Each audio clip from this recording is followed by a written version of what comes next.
Welcome to this explainer. If you're aiming for absolute top marks in Cambridge AS and A-Level Accounting 9706, you are in exactly the right place. Grab your notebooks, because today we are cracking open a highly strategic masterclass. We're essentially hacking the Cambridge Examiner's playbook, specifically focusing on the preparation of ledger accounts. Now, I've spent years analyzing real examiner reports, and let me tell you, there are specific, predictable places where smart students literally throw marks out the window. We're going to look at exactly how examiners assess your work under the microscope, where the hidden method marks are buried, and why a select few candidates consistently break into those elite top-scoring bands, while others, who frankly know the math just as well, get left behind. We are putting on the examiner's lens today to deconstruct exactly what goes wrong in the heat of the exam room, and more importantly, how you can build a bulletproof strategy to prevent it. Look at this number, 15%. The sheer weight of this topic is absolutely incredible. The preparation of ledger accounts represents approximately 15% of the total marks in your Paper 2 exam. That is a massive chunk of your final grade wrapped up in a single fundamental accounting process. This isn't just some minor, passing topic you can afford to gloss over or cram the night before. This is a high-stakes battleground where your final grade is heavily decided. Mastering this means securing a massive foundational advantage before you even look at the rest of the paper. Think about those complex, high-tariff questions, the ones worth anywhere from 9 to 15 marks. When a question is carrying that much weight, you simply cannot afford a surface-level understanding. You need a structural, analytical approach that guarantees you are scooping up every single available mark, right from the opening balance to the final evaluative statement. Okay, let's dive into this. We've got a rigorous structural game plan today. 1. The 15% rule. 2. Core accounting principles. 3. The procedural framework. 4. Evaluation and critical analysis. And finally, 5. Top examiner pitfalls. Let's kick things off with Section 1, the 15% rule, and specifically, why method marks matter. A lot of students look at ledger accounts and see a purely mathematical problem. They think it's all about getting that final balance right, and if they mess up a single calculator punch early on, they assume they've totally bombed that entire 15%. But the absolutely crucial point here is understanding the method mark strategy. Examiners are actively hunting for method marks. This means you're awarded points for demonstrating the correct procedural steps and logical process, even if your final mathematical answer is totally wrong. But here's the secret. To unlock these marks, especially in the written elements, you have to understand command word anatomy. You have to deeply contrast what the examiner is asking. If the question says analyze, you are breaking down the ledger data into its component parts. If it says evaluate, you are doing something entirely different. You are making a judgment on that data. Explain requires you to clarify a process, but to what extent demands an argument weighing both sides of an accounting policy. I always use a mental highlighter here. Isolate the command word, identify the content knowledge acquired, and pinpoint the hidden constraints of the prompt. Your visible logic and your workings are your safety net. Moving right along into Section 2, Core Accounting Principles, Building the Foundation. Building a solid foundation here is what separates passing grades from exceptional ones. I want to introduce you to two of my top scholars to illustrate this, Alex and Sam. We were in our digital studies suite last week, looking at a brutally complex ledger question. Alex is highly technical, absolutely excels at formulas and facts, but struggles when a question gets open-ended. Sam, on the other hand, is a creative thinker, amazing at forming arguments, but sometimes lacks structural precision and time management. When we looked at this quote from the principal examiner reports about cross-topic connections, Alex immediately pushed for a purely factual approach. Let's just get the T account perfectly balanced, Alex said. But Sam argued for a broader conceptual perspective, pointing out, wait, if we don't link this bad debt entry directly to how it cascades into the income statement, we aren't actually answering the prompt. And Sam hit the nail on the head. Top-scoring candidates do not view ledger accounts in a vacuum. You have to connect the dots across the syllabus to elevate your answer. This brings us perfectly to Section 3, the procedural framework, 6 steps to execution. So let's look at the exact technical methodology Alex and Sam debated. This is the 6-step sequence Cambridge examiners are desperately hoping to see. 1. Deconstruct the question. 2. Extract relevant data. 3. Select the analytical framework. 4. Execute with clear notation. 5. Verify results. And 6. Present with correct terminology. In our session, Alex and Sam had a massive debate on how to unlock the top-tier marking bands using this framework, what we call assessment objectives AO1, AO2, and AO3. Alex wanted to speedrun steps 1 and 2, just dumping data onto the page to get the knowledge marks, or AO1. But Sam stopped the session and challenged Alex's interpretation. If we just dump the data, we aren't showing application, which is AO2, and we definitely aren't hitting AO3, which requires us to evaluate the analytical framework we selected. It was a brilliant peer intervention.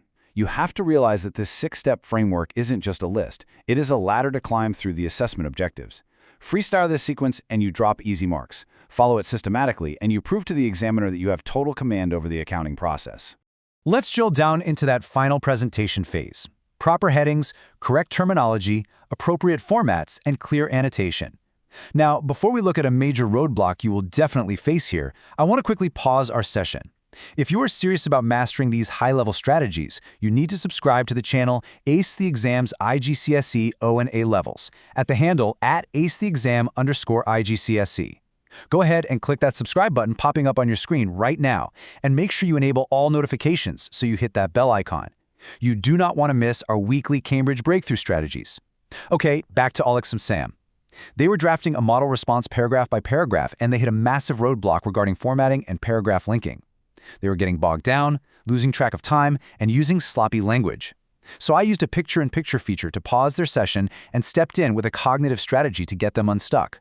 I told them, stop looking at the math and look at the language of the business. If you have the right numbers but failed to label your balances properly, using casual language instead of precise terms like balance brought down, you were throwing away easy marks. Section 4. Evaluation and Critical Analysis. Unlocking Top Tiers. If you want to move from a standard B to an elite A or A star, this is exactly where you separate yourself from the pack. After I paused Alex and Sam's session, we completely rewrote their flawed, mediocre section out loud. We used this 3-part problem-solving framework. First, deconstruct. Second, solve. Third, evaluate. We transitioned their answer from a messy, disorganized data dump into a flawless, full-mark response simply by forcing every point through Step 3, evaluation. The top tiers are not just about doing the math, they are about evaluating the evidence. You have to check for reasonableness, you have to openly question the assumptions being made in the data provided, and you absolutely must consider alternative interpretations before making justified recommendations. This is where Alex finally had a breakthrough, realizing that a mathematically perfect ledger is utterly useless if you can't evaluate what those numbers actually mean for the business's future. I want to turn this into an interactive, visual workshop right now. Think of this as our pause and practice segment. Scene 1. Let's imagine a complex high-tariff ledger data source on the screen. If you're watching, I want you to literally pause the video for a 60-second visual countdown and look at this tiered table. Notice how it builds across the marking bands. At the bottom, the descriptive level. This is just identifying basic given data. That gets you passing. To level up, you hit the analytical band, breaking data into logical steps and interpreting relationships. But to hit the absolute top tier, you must be evaluative.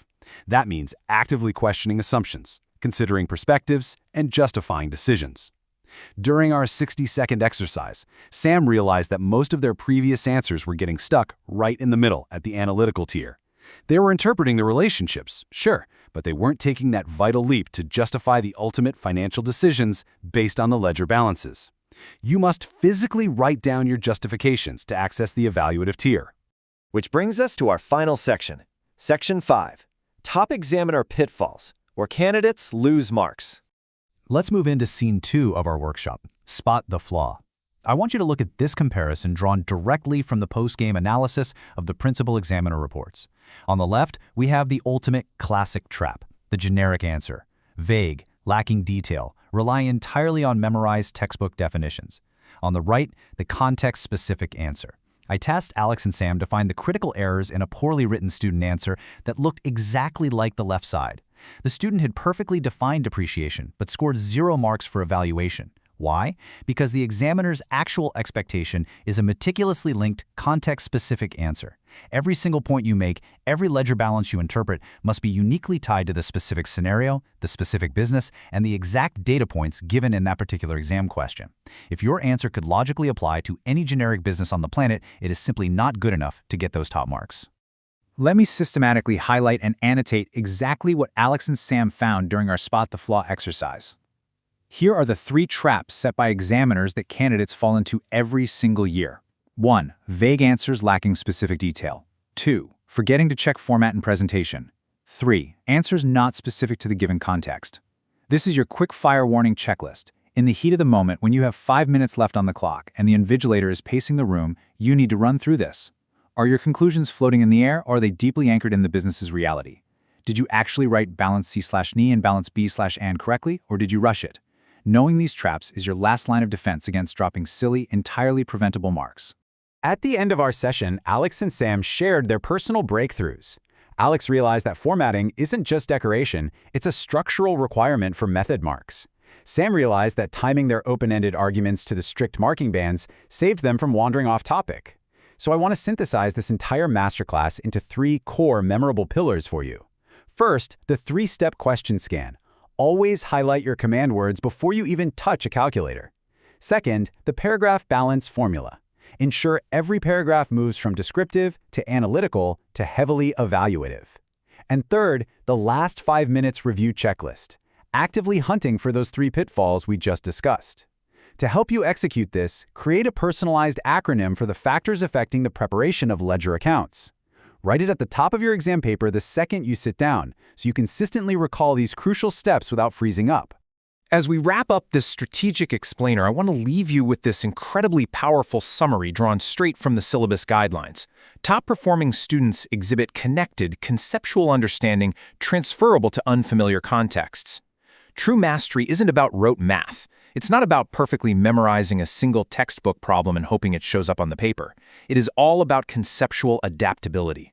It's about taking these core principles, the 6-step procedural framework, and the evaluative mindset, and applying them confidently to a completely bizarre business scenario you have never seen before in your life.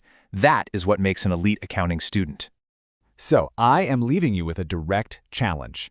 When you sit down tonight to tackle your next practice past paper, ask yourself, will your ledger account just be a descriptive math problem where you cross your fingers and hope the numbers balance?